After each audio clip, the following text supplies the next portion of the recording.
Et nous continuons dans Combat Club avec l'arrivée de Lucie Berthaud. Salut Lucie. Bonjour Jean-Paul. Et comme par hasard, eh bien, ce mois-ci dans Combat Club, la préparation physique, le thème c'est le judo. Oh, c'est étonnant. Alors on a gardé quand même Nazami Nezam à nos côtés puisque voilà, il a des petits problèmes pour faire la musculation des bras. Alors on lui a dit il faut absolument rester. Hein, donc voilà, Nayeb, on continue. Il ne faudra pas hésiter à donner des conseils justement. Je crois qu'il y a. Bon, là, les conseils. Je crois que la recette c'est 1000 pompes tous les jours. Hein. Pas loin quand même. Hein. Ouais. Ok. Et on a Jean-Luc Kaila, qui est donc inventeur d'une appli consacrée à la préparation physique. Quant à Stéphane Traîneau, il reste avec nous parce que tout ce qui est judo le concerne. On le comprend aisément. Lucie, c'est à vous. Alors justement, donc je voulais profiter un petit peu de la venue de tous nos invités de prestige ou même qui travaillent dans le spécifique judo. Nayeb, toi, tu connais un petit peu les projections de par tes différentes disciplines. Et Jean-Luc Kaila qui va nous être d'une grande aide pour le développement de la thématique. Donc, je me suis rendu au club, le dojo donc, de Sucy-en-Brie pour voir comment se préparaient les judokas de première division. Et aux côtés de Mathias Ricard, donc vous allez voir, c'est plutôt intéressant et c'est surtout très intense. Voici un extrait de leur séance.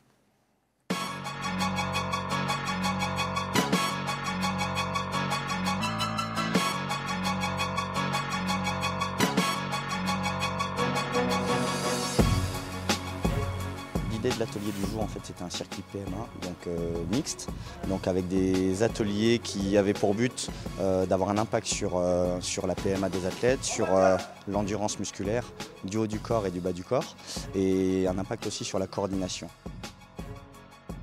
Le travail de navette avait pour but d'avoir un impact donc, vraiment énergétique, donc c'est vraiment purement pour faire monter le cardio.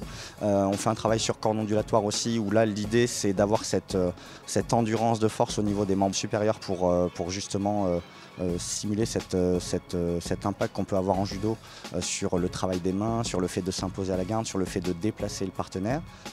Le travail sur échelle de rythme permet un travail de coordination sur les membres inférieurs. On peut voir justement tour après tour si les athlètes ont un maintien de cette coordination et de cette qualité de coordination ou si cette qualité-là se dégrade dans le temps. Évidemment, si elle ne se dégrade pas, on est plutôt sur de bons repères pour la suite. Bien les gars, c'est très bien. Sur le tapis d'IMA, on est sur un travail de fréquence d'appui et justement de résistance à la fatigue. Sur le travail d'élastique, on fait un travail d'uchikomi, ce qu'on appelle les uchikomi. En judo, c'est un travail de répétition d'ouverture, de répétition de mouvement. Ensuite, il y avait un travail au wincher, donc le wincher, un travail de bras également. Mehdi, wincher. Un travail de fréquence au niveau des bras. Et là encore, on est sur un travail de résistance à la fatigue, de vitesse de bras. C'est parti, ah, Mehdi, mets de la vitesse de bras. Allez, jusqu'au bout, on y est. Avec les balles, on est sur un travail à la fois énergétique et on est sur un travail également de coordination fine. L'idée, c'est de garder la balle en équilibre sur les plots malgré cette fatigue qui s'est installée.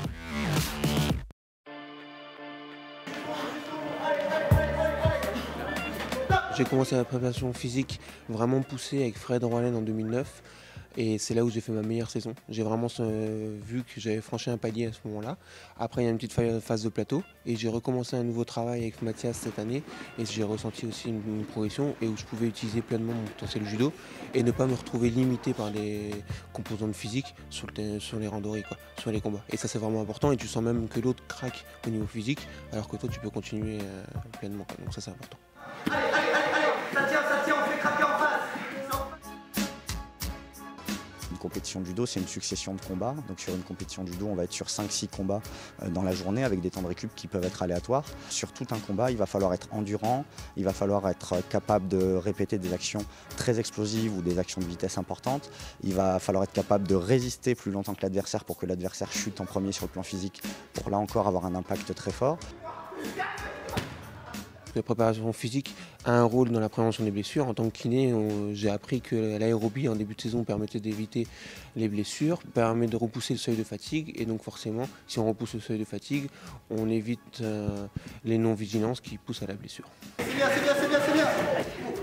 La dernière, tu l'as. On se rend compte que les athlètes qui ont déjà un certain vécu ont parfois, à mon sens, besoin d'un petit peu moins de quantité et besoin vraiment de qualité. Je me rends compte que par la qualité, on arrive à développer, à maintenir de très bons niveaux physiques chez les athlètes.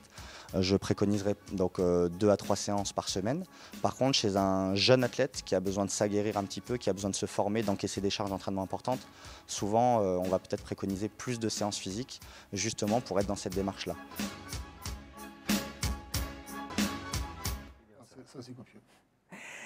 Donc une séance qui s'inscrit vraiment à l'approche d'une compétition. Jean-Luc, Kayla, pour un rappel, parce que c'était une séance de rappel a priori, qu'est-ce que vous en avez pensé de cette séance? Il y avait de l'originalité dans les exercices? Qu'est-ce que vous en avez pensé? Toujours très difficile de juger une séance comme ça, parce que ça s'inscrit en fait dans une programmation. Il y a une certaine logique, les athlètes progressent, et l'objectif de l'entraînement, c'est de les amener à développer des compétences progressivement. Donc voilà, c'est toujours risqué de juger une séance comme ça, prise seule. J'ai trouvé ça très intéressant pour plein de raisons. La première, c'est toujours le lien par rapport à l'activité. Et voilà, quand ils font les exercices avec les élastiques, des mouvements d'ouverture, etc., on est typiquement dans du judo, et on imagine que dans d'autres types d'activités, ce sera pas pertinent. Cette première logique. Deuxième chose, toujours pour aller avec le côté spécifique, c'est ce qu'on voit actuellement, c'est-à-dire des projections. On est vraiment dans l'activité. Et en fait, la préparation physique, elle doit se penser comme ça, c'est-à-dire au service de l'activité. Ce n'est pas une activité à part, ça fait partie, donc là en l'occurrence du judo. L'autre chose que j'ai beaucoup appréciée, c'est finalement la variété des exercices. Ce qu'il faut savoir, c'est que pour progresser, il faut amener l'organisme dans les situations pour lesquelles il n'est pas adapté. Donc ça peut être des situations nouvelles parce qu'elles n'ont jamais été faites, ou nouvelles parce qu'elles sont faites avec des modalités différentes. Mais c'est à partir du moment où on met l'organisme dans l'inconfort qui va mettre en place des processus pour s'adapter. Parce que lui, il n'aime pas du tout être dans l'inconfort. Voilà, donc il va s'adapter, et son objectif, c'est de s'adapter vite avec le plus de récupération possible, le moins de dépenses énergétiques, le plus d'efficacité. Voilà, donc ces aspects-là m'ont beaucoup plu. J'ai vu une balle de tennis, c'est très bien. Ça peut toujours être étonnant sur un dojo de voir une balle de tennis, mais voilà, l'objectif, c'est le cardio. Ça a été expliqué, et je pense qu'on peut utiliser énormément d'outils pour atteindre ces objectifs. Et surtout, ce qu'il disait dans le sujet, c'est qu'il intègre une notion très fine, de technique très fine, dans une dimension très cardio, très physique. Et ça, c'est intéressant de pouvoir être à la fois très fin, et c'est ce qu'on retrouve aussi en grappling, savoir être physique, mais en même temps très fin, très subtil. Et ça, c'était très intéressant, et c'est ce qui m'a plu aussi en tant que JRI. Alors, ce qui est intéressant aussi, Lucie et Jean-Luc, vous le touchiez du doigt aussi, c'est que toute cette diversité d'exercices est extrêmement ludique. C'est important d'avoir cette envie de jouer un peu dans la préparation physique. Alors, c'est pas l'objectif numéro 1. C'est clair. Mais ça accompagne bien. Mais c'est essentiel. C'est-à-dire qu'à un moment donné, si on fait toujours les mêmes choses, on finit par se lasser, on provoque plus d'adaptation, donc on progresse plus. Et puis ça contribue aussi à la fatigue, entre guillemets, par rapport à l'entraînement et aux séances. Donc le fait d'amener un peu de variété, c'est pas mal. De développer un petit peu de défi, c'est quelque chose qui est toujours intéressant. Et à chaque fois qu'on amène des nouveaux exercices, du nouveau matériel, c'est toujours... n'importe quel sportif il a envie d'essayer, quoi. Il y a des choses, donc c'est motivant. C'est motivant. Maintenant, juste pour revenir sur la réflexion tout à l'heure, sur l'aspect endurance, en fait, ce qui est essentiel dans des activités comme ça, où il faut être très explosif, c'est surtout de récupérer très vite. Et dans un combat, très souvent, celui qui récupère un petit peu plus vite que l'adversaire, au bout d'un certain temps, l'écart se creuse, et la différence, elle devient significative. Tout à fait. Tout à l'heure, vous parliez aussi des phases, de la programmation de la préparation physique, et on l'a vu dans les précédentes émissions, il y a des cycles à suivre pour être assez pertinent en préparation physique. Donc on va le voir tout de suite en infographie, tout d'abord la phase de développement qui va permettre dans un premier temps de travailler ses forces maximales, et puis petit à petit donc de tendre vers de l'explosivité. C'est là où on va vraiment dépasser ses limites. Ensuite, on va stabiliser un peu tous ces effets, tous ces résultats, et enfin on va passer à la phase d'affûtage qui précède le combat. Ce qui est important de noter, c'est qu'il y a toujours cette notion de proportion. Le développement doit durer le double de la stabilisation, et la stabilisation est double par rapport à l'affûtage. Donc ce sont les grandes phases à suivre. L'affûtage, il faut vraiment se concentrer sur la vivacité et la technique. Vous ne me contredirez peut-être pas, Jean-Luc ? Non, c'est essentiel, c'est vraiment essentiel. Après, je vais modérer un tout petit peu sur ces cycles, parce qu'en réalité, c'est très athlète dépendant. Ouais. Il peut se passer plein de choses, il peut y avoir des phases de blessures, il peut y avoir des phases... s'adapter, c'est voilà, ça. On peut attraper un rhume ou quoi que ce soit, et à ce moment-là, C'est très important de mettre en place des systèmes de programmation, mais c'est aussi très important d'être capable de s'en détacher et de s'adapter à ce qui se passe en réalité. Et c'est toute l'utilité d'avoir un encadrant à côté, un préparateur physique qui, lui, se charge de tout ce côté-là, parce que c'est très parallèle et chacun son métier. Après tout, le judoka est judoka et le préparateur physique, lui, sait comment améliorer cette programmation. Question à nos invités, je m'adresse à vous trois. Selon vous, quels sont les muscles, les chaînes musculaires ou peut-être les membres qu'il faut développer de manière importante en judo? Sur quoi il faut prioriser? Stéphane, c'est pour vous ça. Je dirais qu'il n'y a pas un peu tout, mais spécialement, bien sûr, c'est vrai que les jambes, au niveau des jambes, il faut être costaud, hein, parce que toutes les techniques, ils appuient. Donc, on a vu tous les grands champions sont extrêmement forts sur les jambes. Teddy Riner, il a des cuisseaux. Douillet, c'était pareil. Enfin, voilà, donc les Japonais sont connus pour ça. Avec un centre de gravité très bas. Voilà, en plus. Après, effectivement, au judo, c'est tirer et pousser. Donc, voilà, il faut quand même aussi, de ce côté-là, vraiment, je simplifie. Hein. Après, pour se tenir droit, il faut avoir un bon dos aussi, des bons abdos. Enfin, bon, voilà, là, je commence à tout décrire. Mais il y a cette dimension de prendre le kumikata. Voilà, mais la dimension de pouvoir te prendre le kumikata, effectivement, est très, très importante. Ce qu'on appelle la pince, hein, le grip, capable de prendre le kimono, tout en gardant le reste du corps disponible. Donc là, on dépasse la préparation physique pure, quoi. C'est aussi vraiment un travail de longue haleine où apprivoiser son corps, justement, avoir cette capacité de tenir très fort le kimono tout en gardant son corps disponible pour pouvoir attaquer, pour pouvoir respirer, et pour ne pas être tétanisé au bout d'une minute 30. Quoi. Et c'est vrai que c'est ce à quoi s'accorde. On s'accorde tous à dire ça, en tout cas en judo. Tous les gens que j'ai pu interviewer disent à peu près la même chose que vous. Jean-Luc, vous êtes à peu près d'accord avec ça? Je suis complètement d'accord et il y a juste à regarder entre nous, il a pas le les deux combattants qui sont à côté. Voilà, donc en gros, il faut être complet, c'est ce qui en ressort. Donc je vais vous proposer quelques exercices qui sont très généralistes, qui peuvent s'adapter à d'autres disciplines bien sûr, qui sont très généralistes, au moins pour renforcer dès le départ. On va les faire là tout de suite? Non, on va pas les faire tout de suite, mais on va les regarder. Donc pour le dos, par exemple, on peut faire du soulevé de terre, on travaille à la fois les jambes et le dos. On a aussi du travail de tirage sur poulie, ou bien on peut simplement faire du gainage. Le gainage, c'est très efficace pour le dos. Et là, on va le voir à l'image, c'est du gainage dynamique, donc ça accentue la difficulté parce qu'il y a une instabilité qui est créée. Et là, c'était typiquement ce qu'il fallait pour ce judoka chevronné, de la difficulté. Donc le dos, c'est surtout pour être solide sur les projections et aussi pour être bien droit, comme vous le disiez.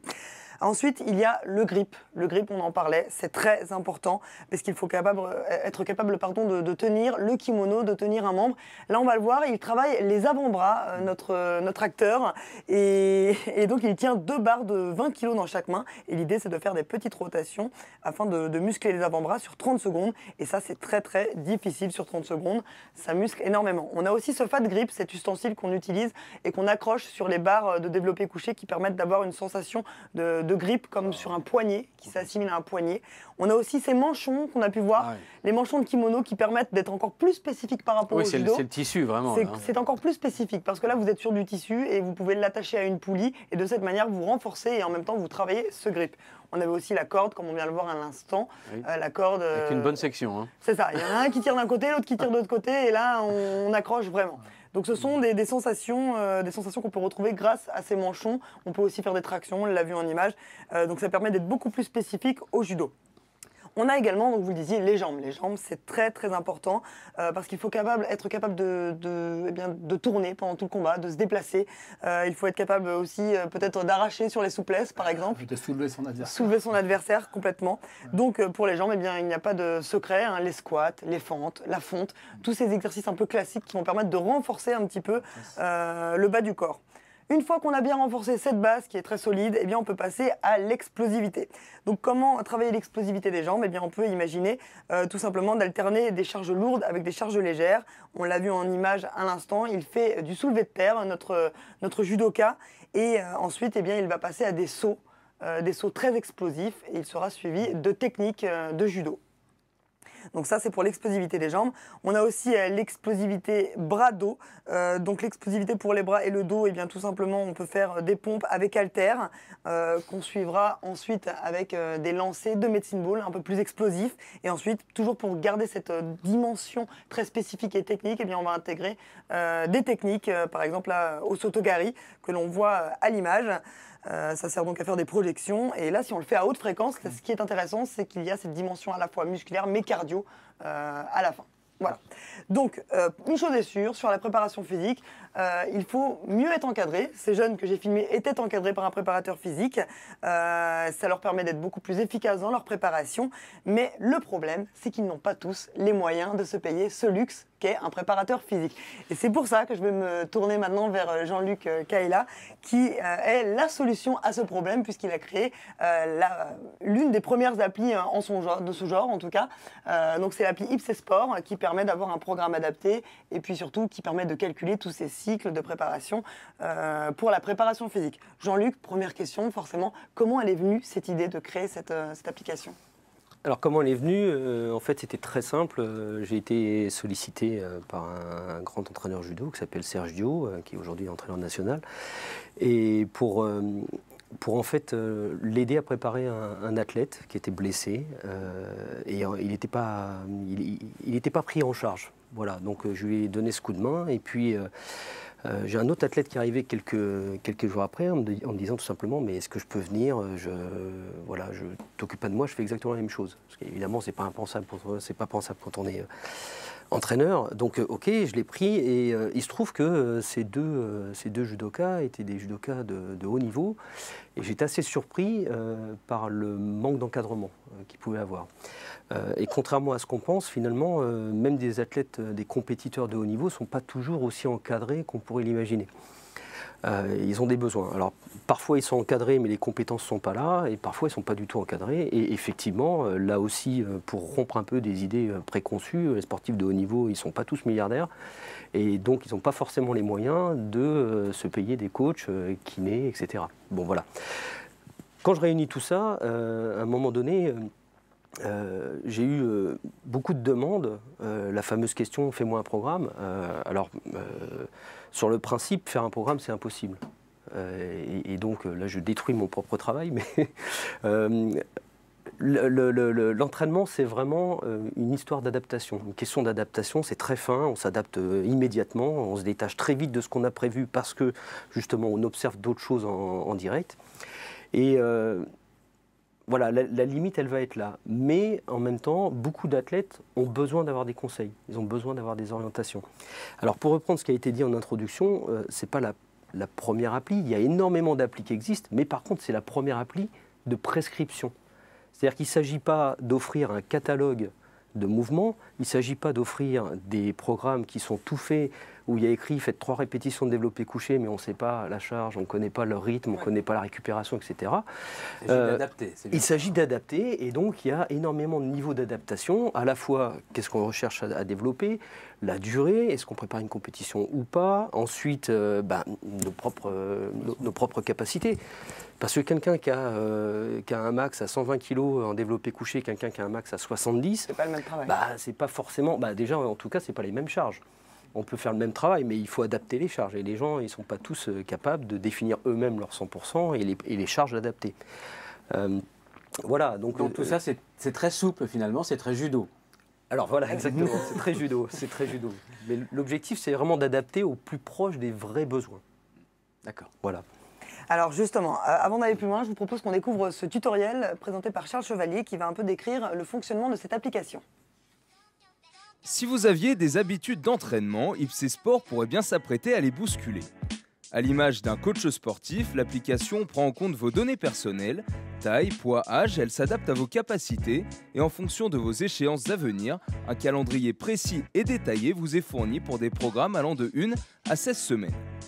En fonction du temps dont vous disposez ou de la zone du corps que vous souhaitez travailler, l'application propose une séance comprenant les temps de travail et les temps de repos.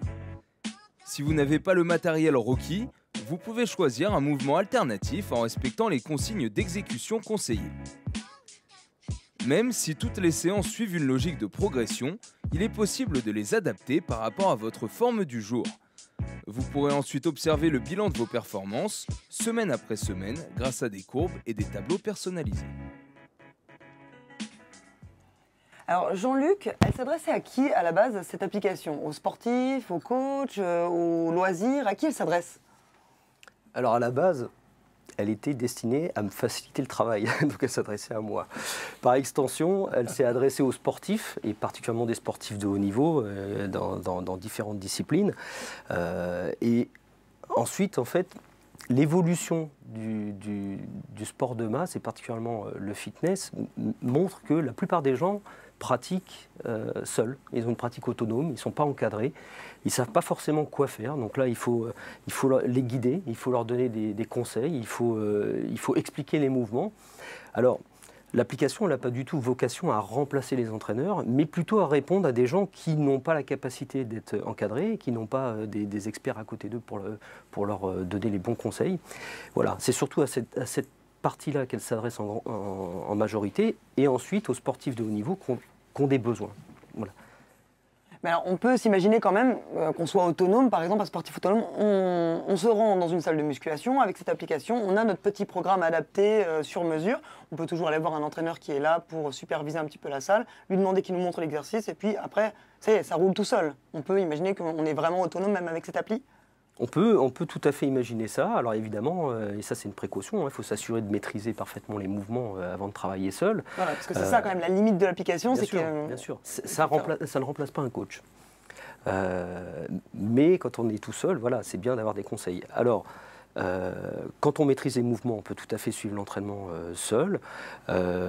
Quelques petites précautions alors, sur l'apprentissage des mouvements et aussi sur l'évaluation, où c'est quand même mieux d'être paré quand on fait des évaluations de maximum, parce que par principe, on va à la limite. Voilà, vous m'avez mis à cette question, quand on fait les charges max, par définition, on repousse ses limites. Et là, si on n'a pas un coach, ça peut être dangereux. Comment vous vous y prenez avec l'application? Il y a un moyen de parer ce problème? Alors, il y a plusieurs moyens. Alors, il y a beaucoup de données scientifiques qui ont été mises dans cette application avec des techniques d'évaluation des max indirectes.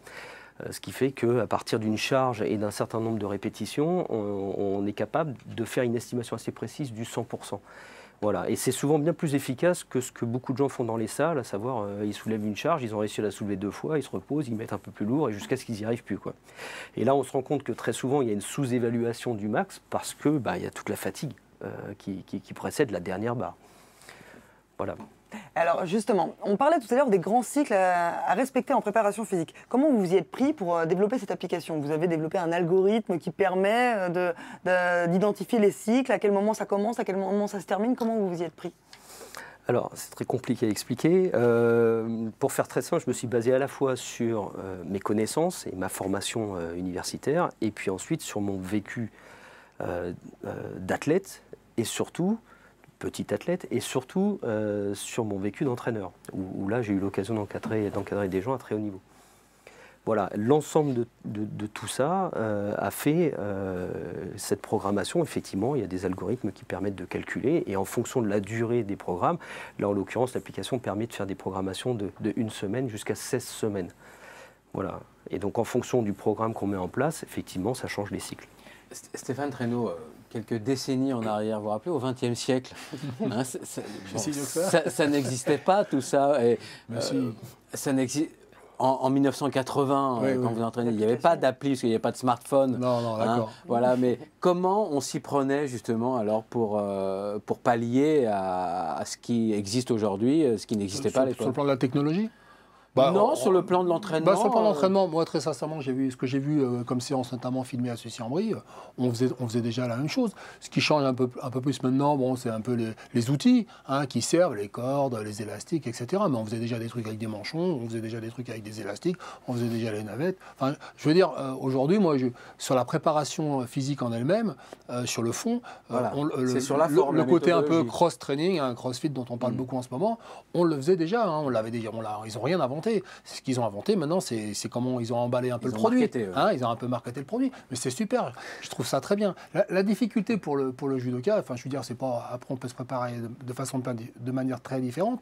La difficulté, c'est ce que j'appelle cette notion de transfert. Comment transférer les progrès qu'on va faire sur la partie, sur la préparation physique, que ce soit en force pure ou en vitesse, en explosivité, comment la transférer sur le tapis. C'est pour ça que je trouve ça très bien qu'ils arrivent à mélanger dans leurs séances et des moments de judo et des moments de musculation préparation ou des moments d'entraînement. Et j'ai une anecdote assez incroyable pour ça, puisque à mon époque, j'étais même avant, mais j'ai connu aussi Kosei Inoue, je l'ai rencontré, qui était 4e champion du monde, champion olympique, qui était vraiment la star du judo du japonais à l'époque, qui est maintenant le patron de l'équipe japonaise d'ailleurs, et qui était connu pour sa grande technique, tout le monde vraiment. Et puis un jour, je l'ai vu à l'entraînement, il était sur le bord du tapis, il était en kimono, et puis il s'est mis sous la barre, il a fait un triplé, et un vrai, un triplé à 170 kg en développé couché, ça commence à causer... C'était à moins de 100 kg. Hein, c'était à moins de 100 kg, il a triplé devant moi à 170 kg, il a reposé la barre, il a tout de suite mis son kimono, il est mis sur le tapis, il a fait une série de chutes, une série de nagekomi, hop, il s'est un peu reposé, il a recommencé l'exercice plusieurs fois de suite. Bon, d'un seul coup, j'ai une vision un petit peu différente. Mais en fait, tout simplement, ce qui était intéressant, c'était qu'il était capable de développer une force incroyable sous la barre et tout de suite essayer de la récupérer au maximum pour avoir cette notion de transfert, pour l'utiliser au mieux ensuite sur le tapis. Et que son corps s'habitue tout de suite au kimono plutôt que s'habitue à la barre. Voilà. Donc, je ne sais pas si ça parle, mais en tout cas, voilà, c'était comme ça se faisait déjà à l'époque. Et on retrouve un petit peu les mêmes techniques d'entraînement aujourd'hui, voilà, avec la technologie en plus maintenant. Bien sûr. Et alors, cette technologie, Lucie et Jean-Luc, évidemment, pour l'entraînement physique, c'est bien. On sait que dans les sports de combat, et le judo en est un bel exemple, les facultés mentales, la préparation aussi mentale, hein, toute la psychologie que l'on va mettre dans le combat sont fondamentaux. Alors, comment on peut travailler aussi avec une appli sur des données plus psychologiques? Ah, question très difficile. C'est une question à laquelle je n'ai pas de réponse, pour être honnête. Si ce n'est que quand on est entraîneur, que ce soit entraîneur judo, d'abord je souscris totalement à ce qui a été dit avant, et il ne suffit pas d'être très musclé et très fort pour être bon au judo. Bien sûr. Voilà, ça se saurait. Et l'inverse, effectivement, c'est-à-dire le fait de se limiter à la technique, ça va très vite être limitant en termes de performance, parce que le côté physique est essentiel. Pour revenir au côté mental, alors je ne suis pas du tout spécialiste, j'ai pas de solution, mais par contre, je considère que quand on entraîne quelqu'un, on l'entraîne dans sa globalité. C'est-à-dire qu'on n'a pas devant nous un individu purement physique ou purement technique ou purement mental. Corps, c'est ça. Et donc, si je reprends un modèle de Weineck qui commence à être ancien, mais qui est toujours réel, c'est-à-dire qu'en fait, il y a des catégories, tous les facteurs biologiques, les facteurs techniques, les facteurs technico-tactiques, voilà, les facteurs environnementaux et les facteurs psychologiques, quoi. Et donc, quand on développe un aspect, finalement, ça ressurgit sur l'ensemble. Donc le fait de travailler par exemple sur un développement de l'endurance, développer l'endurance, ça veut dire être capable d'aller plus loin que ce qu'on a l'habitude de faire. Donc voilà, on pousse l'organisme à la limite systématiquement, on l'épuise et puis petit à petit, l'athlète il se rend compte que il est plus endurant, donc il est plus confiant. Quand il se sent plus fort, il va peut-être plus tenter telle ou telle technique et ainsi de suite. Ouais, Voilà. ça rejoint l'interdépendance des deux en fait. Et puis je crois que, moi je pense que sincèrement, la préparation physique peut être un préalable à la préparation mentale. Oui, c'est un socle. C'est un socle, et effectivement, le travail mental se fait quand on arrive dans cette fameuse zone rouge, là, quand on commence à être plus très lucide, etc. Donc effectivement, il y a ce qui relève du physiologique, la précision du geste, mais aussi la lucidité mentale. Moi, je sais qu'avec David, par exemple, avec David Douillet, quand on se mettait vraiment dans le rouge, donc ça, c'était le préalable. Et puis la séance commençait vraiment quand on était dans le rouge, et on testait nos capacités à rester lucide. Alors c'était chacun son truc, se rappeler le numéro de téléphone, faire des opérations de mathématiques, se rappeler des adresses, etc. La liste des courses, à Boulouris, pour le barbecue du midi. Voilà, exactement. des choses toutes bêtes, mais quand on est à 4,30, il reste 30 secondes, vous avez un coca, enfin maintenant ça n'existe plus, mais un petit avantage, et que vous devez le préserver. Si vous n'avez pas la tête suffisamment lucide alors que les bras sont dans le brouillard, vous perdez votre match. Donc ça doit servir à ça. Le mot de la fin concernant cette appli, concrètement, vous avez dépassé les 2500 téléchargements en un mois. Quel est votre objectif ? L'objectif, pas de limite. Là, voilà, en termes d'utilisateurs, si l'appli peut servir à un maximum de personnes, tant mieux. Elle est gratuite et il y a un abonnement. Alors mais l'abonnement, vous allez nous expliquer la différence entre les deux. Alors la différence, c'est très simple. C'est-à-dire que la version gratuite, c'est une version test qui permet d'évaluer les capacités de l'application, mais qui est limitée. C'est-à-dire qu'il y a une dizaine de séances en fonction des objectifs qu'on travaille qui sont disponibles. À partir du moment où on passe à la version payante, qui est à combien ? Qui est à moins de 5 €. Donc le prix d'un sandwich. Voilà, exactement. Pour l'année. En tout cas, on est très loin du prix d'un coach. 5 € à l'année, c'est ça. Voilà. D'accord. Donc initialement, vous savez, les tarifs ils sont fixés aussi, alors notamment par Apple. Enfin bon, donc ce sont des fourchettes et ça fluctue un peu. Donc à l'origine, elle était à 4,49. Là, avec les fluctuations du dollar, elle est montée à 4,99. Bon, demain, elle va peut-être diminuer, mais toujours est-il que l'objectif, c'est d'avoir quelque chose de très abordable. Voilà. Je préfère. Et qu'est-ce qu'on a comme. Je préfère qu'elle soit utilisée par beaucoup de monde, y compris par la version gratuite, plutôt qu'elle soit réservée à une toute petite population, quoi. On parle d'un abonnement annuel. Hein, ouais, voilà, un abonnement de 5 € par an, mais d'accord. qu'est-ce qu'on a comme avantage alors en payant le prix? Alors l'avantage, c'est en fait une multi. Alors d'abord, il y a un nombre de séances qui est beaucoup plus important, puisque là on est pas loin de 300 séances différentes, avec des planifications qui sont à la fois un mix entre des connaissances scientifiques et des techniques validées et des connaissances terrain. Qui fonctionnent, avec une progression dans le programme dans le programme d'entraînement. Et puis surtout, avec la possibilité de pouvoir obtenir des mises à jour. Aujourd'hui, c'est la version 1 qui offre déjà pratiquement 300 séances différentes, et une programmation sur 16 mois. Et il y a beaucoup de développements qui sont prévus, et notamment des aspects spécifiques. C'est-à-dire que sur la préparation au judo, il y aura, à partir du moment où on sera capable de renseigner son sport, si je suis judoka, je vais peut-être me retrouver avec du travail de grippe, on en parlait tout à l'heure. Je vais peut-être me trouver avec du travail au sol, où je vais ramper, ce que je ne demanderai jamais à un joueur de tennis.